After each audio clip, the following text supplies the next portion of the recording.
right, just let us know whenever you're ready, Mark. All right. Good morning, Flagler County. This is Danielle Anderson, your host of Lifeline, the radio show connecting you to positivity in our community. And we have the ladies of CIS in the studio this morning. Good morning, ladies. Good morning. Good morning. So I know, like myself, there are a number of people in the community who have not heard about CIS yet. So who wants to give us a little breakdown on what CIS is? I'll be happy to. Thanks, Danielle, for having us. So I'm Karen Flaherty. I've been with CIS since September of 2020. The organization actually stands for Seeking Insights for Solutions, and we have just become incorporated and are a 501c3 now, and are just waiting to hear about being tax exempt. So we're excited about all of that. But we've been around for 5 years. We started as a discussion group within another organization in Flagler County, and we are now on our own, basically, and have a mission of being a positive force to eliminating racial inequality and social injustice through acknowledging history, fostering interracial discussions, and promoting understanding, acceptance, and respect across races. And we started right after George Floyd died. Two women, one of whom is here today, Betty Eubanks and Trish Lynette, started talking, along with Gina Barclay McLaughlin and Joanne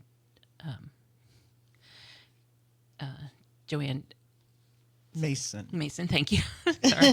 Sorry, just a blank there. Joanne Mason, who actually moved up to New Jersey, and sorry, I haven't talked to her in a while. But anyway, the four of them started talking. They're two black women and two white women, and they thought, because Gina had been a professor at the University of Tennessee in Knoxville and had used a number of questions in getting her students to talk to each other and also to people in town about being student teachers and about talking amongst races, she thought, wouldn't it be a great idea if we basically helped these questions or redid these questions, reinvented them in a way that would allow us to talk to each other across the races? Because we knew each other well. I mean, we knew each other, and we knew each other in social settings, but we didn't really know each other deeply. Like, we didn't know where we went to school, or how many kids we had necessarily, or why we were interested in talking about race at all. And so this helped us, these 8 questions that we call our protocol now, helped us to get to know each other much more profoundly, and really created deep friendships among us. And now we're 62 members and growing, and really partnering with people all across the country in different ways. So, Betty, how did you get involved? I mean, what made you decide that you wanted to take on this challenge? Because talking about race can be a very difficult subject, if you don't approach it carefully. And we approached it in kindness. It was a time when we looked at the person who killed George Floyd. We saw things we never wanted to see on anyone's face. It was so disturbing that we felt we needed to come together and share what we know as kindness, because that wasn't kind. There was no humanity in that person's face in terms of respect for the individual, George. We came together. We really didn't know each other well. We had heard each other speak at another professional organization. And so with that, we were invited to come. And we sat out by the water and discussed the questions. The questions were about intimate things in your life. What kinds of things were discussed in your home life about race? When was the first time you recognized another person of a race that you liked or you didn't like, and why? So we really got to something more intimate than just looking at black and white. And those are the kinds of questions, I mean, you really have to kind of think a long way back into your life to kind of even identify something like that. Right. And I shared with them, my mother was prejudiced. And she expressed it very loud and clear. She was prejudiced against stupid. That's right. I think that's a general... When a person chooses to be ignorant, which she calls stupid, then what you can do is stay away from them. Because sometimes you can't help that person. They've chosen that way. Yeah. And that's what I saw on the face of the person who was killing George Floyd. It's hard to imagine what is going through the mind of somebody in that moment. Did you see it as a fight or flight response? Did you see it as an act of hate? Did you see it just a complete loss of rationality? I mean, what did you see when you looked at his face? When I looked at his face, I saw a person who was angry, who was expressing hate, who did not recognize another human being as human. The men that were there with him, who were participants, even though they didn't cause the death, they were following the leader. And when you get a pack of people together, a pack of men, a pack of boys, a pack of anything, Yeah. they can act like dogs. Even women. I mean, women can be just as vicious. So when you say hate, do you look at it as, or do you think it's hate as a black and white thing, or hate as law enforcement to criminal? Was an opportunity. Was an opportunity to show his strength, to show what he wanted to say, to be vocal without the words, so that anyone and everyone who saw that was appalled. But you feel it was a race thing. Yes. It was a race Yes, issue. it was. It was. And Trish, how did you get involved? I mean, why did you want to be a part of this? The tragedy of what happened to George Floyd, it was just so horrific. It made me personally want to do something to kind of break down the barriers, okay? And by joining CIS, it allowed me and the other ladies that are part of CIS to have a dialogue, speak our truths, and hopefully break some barriers in the process. These discussions that we have, you would be amazed at how much we learn about one another that we thought we knew, when in actuality, we knew nothing. We knew absolutely nothing. But it's a safe space so that I can say to Betty, I'm not quite sure I understood what you meant when you said, well, my mother was racist. She can therefore explain to me. And racism, like you stated, it is a very difficult subject, but it's one that we really and truly need to be discussing, So especially now. how do you how do you think that? So okay, just a little on my background. I grew up. My parents were in the Air Force, so growing up, we were around people from all over the world. I mean, literally anybody and everybody, because as service members go overseas, they marry people of different races, different cultures, all those. So we never really had this thing where it was, a black or a white or a different ethnicity that you didn't like, because everybody was in this melting pot together, and it was very different, and maybe it was sheltered. I don't know. But it was, we all just got along. Everybody did. And so when we talk about this, the topic of race, like it is out here in regular society, it seems so like territorial. Everybody's like, you're either one way or the other. Is that true? Not with CIS, it isn't. It allows us to have a dialogue. And frankly, that's the starting point. Mm-hmm. Regardless of how you think or feel, it's important to have a dialogue, because that's how you learn and you begin to understand that we are really more alike than we are different.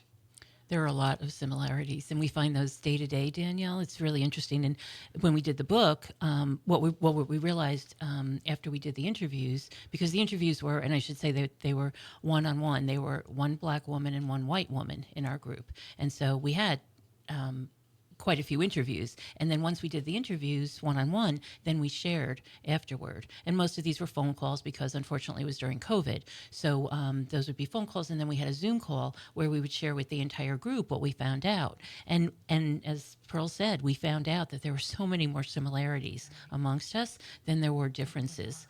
And that was beautiful to see. But to your point, in terms of growing up in, black and white, and seeing the race or racism in your culture, whatever it is, what we found was that some women grew up in very isolated environments where it was either just white or just black. But then we found out that there were a bunch who grew up in cities, and it was pretty normal for them to interact with all types of people.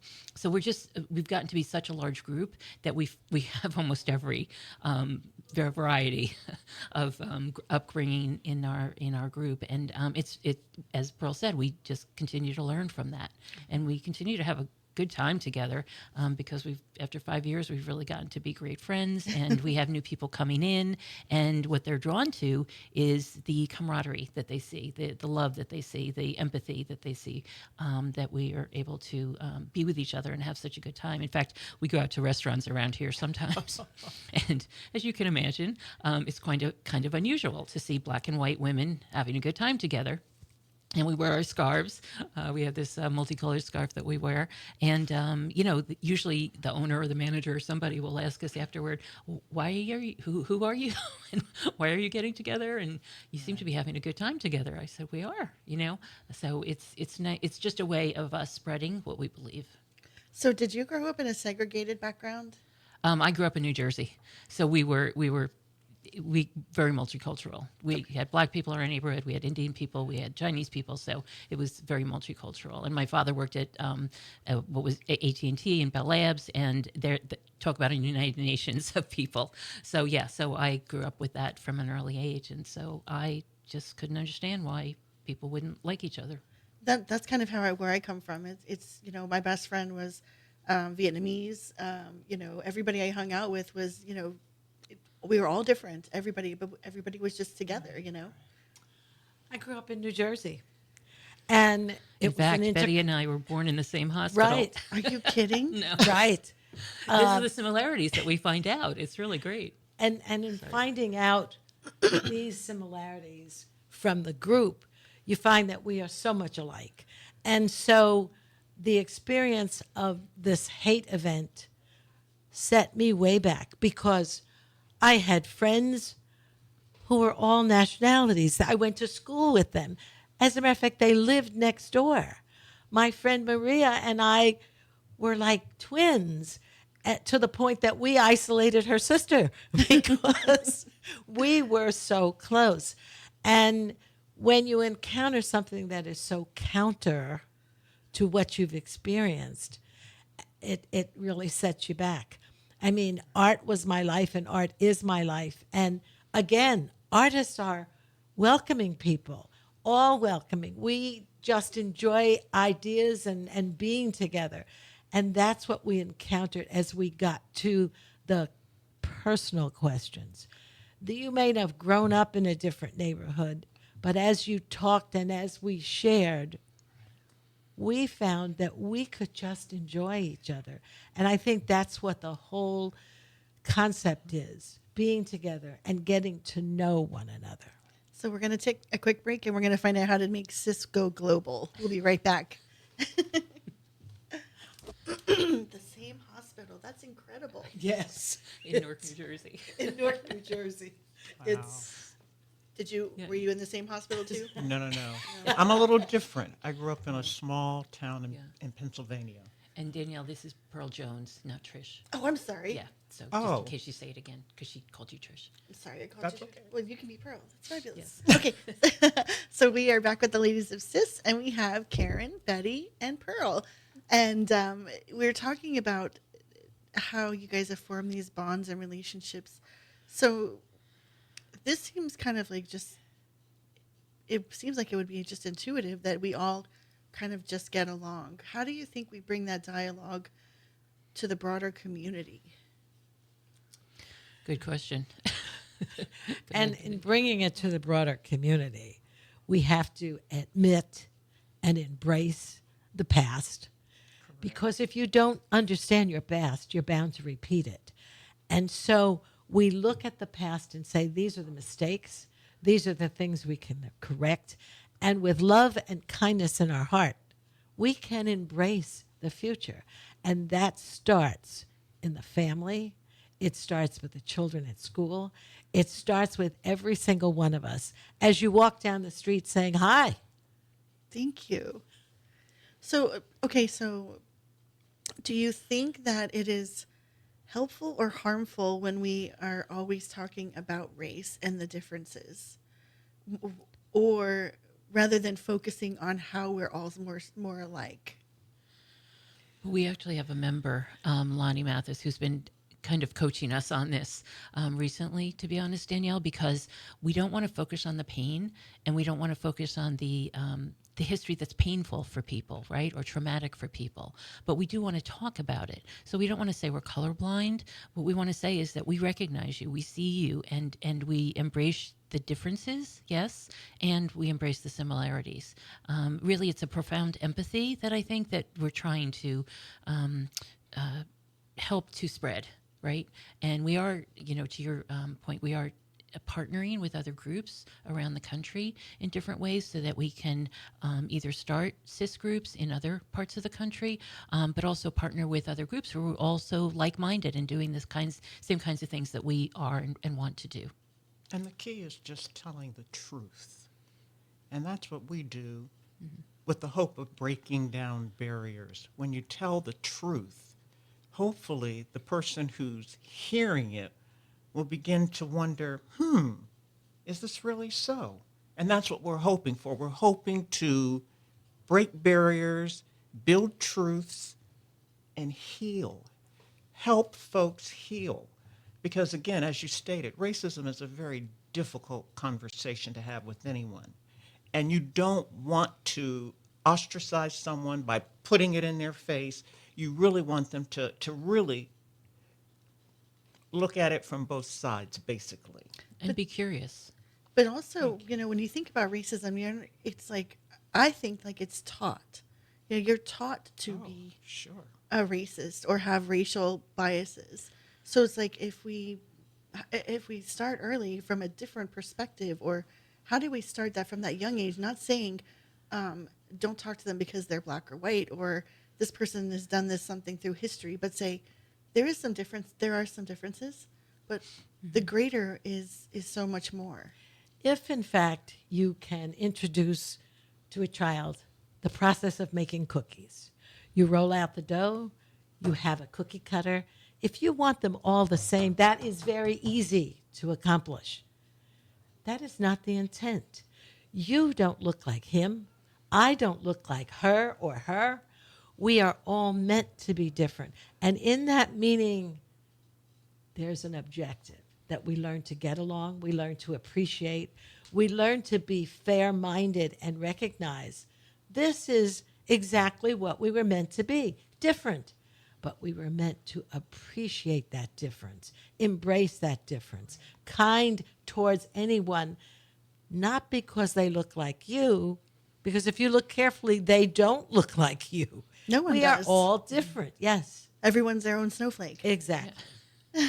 Exactly. And in our book, we created an anthology because we found that the stories were so compelling that people were telling as we did the interviews, Danielle, that we made it into a book. And so we have this book now called Where Colors Meet. It's on Amazon. You can get it as a Kindle or paperback. And we actually just finished the audio. So now it's on Audible. And all 27 authors, plus the foreword, are all narrated by their authors, which is apparently a feat. That's incredible. Not a lot of people have done that. And can I just mention the foreword was done by Lester Barclay, who's the brother of one of our founders, and he happens to be the attorney for the estates of Emmett Till and Mamie Mobley Till. Wow. Maybe Till Mobley, sorry. Who and so that's a compelling story. Even if you just get the book and listen to his story, it's very compelling and it's educating, right? It's an educational process because everybody grew up differently and everybody tells their story. And each of us has a story in that book. So Yes. is this appropriate for middle school, high school? What's the earliest they could get started on it? We think it is. There's nothing inappropriate in the book. It's just the stories of the women in our group. That's amazing. And do you have plans to make another book? We do. We're thinking about it. Some people are already working on their chapters. Some people want a cookbook, but That would be wonderful. I'm all actually, I about think it. a multicultural cookbook we think would Yes. be really amazing. Actually, but yes, we're thinking that there might be other anthologies down the road. And what is the future goal for this organization? What do you hope you see the legacy it being? Opening it up to as many people who are willing to speak. Pearl? Healing. Healing. We want to heal the divide that currently exists, that we see every day. Yeah. What do you think would take us that far? How do you think we could do it? It's really just talking to each other and appreciating each other for who we are. The more we do it, the more we see it expanding. I think she has something inside of her. I know you can say it. How do you think we can do it? No, Karen said it beautifully. I'm not totally certain that it's not an easy road that we're traveling. That's the first thing we acknowledge. And I'm sure we're probably going to encounter some pushback that we haven't received just yet. And that's why I keep saying we want healing. We want to tell our truth. We want people to listen and be open to what we're saying, and then contemplate, where am I in this process? Because the fact of the matter is we all have biases, whether we admit it or not. We do. We do. And the whole idea is to recognize those biases, break them down, and move forward. Danielle, I go back to what you said. You believe it's taught in the home, and you're correct. Well, it may not be in the home also. I mean, It's taught by those people that are closest to the children. And sometimes it's even taught in school. And you can teach it in school by eliminating history and whitewashing it and deciding that you don't want that story to be told. And the way I personally feel that it happens is with children. Children are open, children are willing. And if they get an opportunity to play together, to grow together, to learn together, then in fact they can appreciate each other. and I know that it does happen in the school because that's how it happened for one of my daughters. She came home and said, "Mom, did you know we're bad people because we're white?" And I was like, what? Yeah. So it was a lesson that she learned that day in school. And so for me, I was like, that's not okay. Yeah. That, you know what I mean? Because before that, they played, all of our neighbors were of every color, and they didn't know anything like that. And so for her to hear that and to her to say that to me, I was like, no. Yeah, and so those are some of the biases that show up now in our culture, and so we're trying to dispel some of those by education. And so, for example, on Juneteenth, we had we showed a movie called The Long Shadow that was about two women who found out that their ancestors were actually enslavers, and they made a documentary about it. In fact, on September 14th, we're going to be showing another film called A Binding Truth that's about a black man and a white man who came to find out, I'll give it away, who came to find out that they were related and they lived in exactly the same town and they had the same names, but one was black and one was white, and it turned out that their ancestors, one was the enslaver and one was the slave, and they have formed an amazing friendship, and so and realized a lot in the process, right, about their own history. And so we'll be showing that on September 14th for free at the African American Cultural Society in Palm Coast. I think that's on Route amazing. 1. We'll definitely help promote that because, No, thank you. the more people that can start to have a conversation like this, the more that we can better understand one another, Agreed. and come together as a community. Yeah. Because there's no reason that we have to be separated. No, there's not. And the biases really fall away, we find, right? Oh, for sure. Ladies, that we find that the biases fall away. I mean, I even growing up in a multicultural society had, certain biases about some things, and they fall away once you start to really understand people at a much deeper level. Does the book have the 8 questions in the book? It does not. No, we consider it part of our protocol, and so we're working with other groups who want to become CIS members or CIS groups on their own, and we give those questions to them.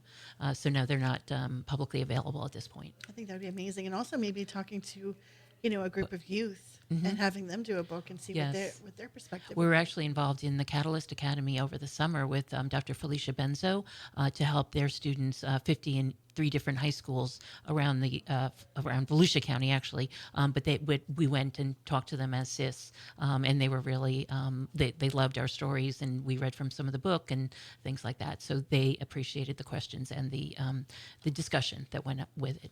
I think that's incredible. So how can people find out more information? So we have a website called seekinginsightsforsolutions.com, and there's more information on there. Also, how to sign up for the movie is on there, because we do ask just that we know how many people are coming to the AACS on September 14th. We'd appreciate that. And we are also on social media, and we have a newsletter now. So we're You're full steam ahead. we're starting we're starting to be able to communicate with other people in bigger ways. That's amazing. And tell us one more time where they can find the book. The book is on Amazon, and it's called Where Colors Meet, A Tapestry of Black and White. Wonderful. Well, I thank you so much. I think we have to have you back. I know it's your second time, but I think there's like way more to the conversation here. So if you're willing to come back, we'd love to have you back on if that's okay. Thank you. Sure. Wonderful. So we do want to thank WNZF News Radio, Flagler News Weekly, the Vigilante Philanthropists, Massage by Natalie and Company, and the Benjamin Moore Paint Store here in Palm Coast for sponsoring our show. And thank you all for being here today. Thank you. Thank you Thank for you. having us. For having us. We'll see you next week. Bye-bye.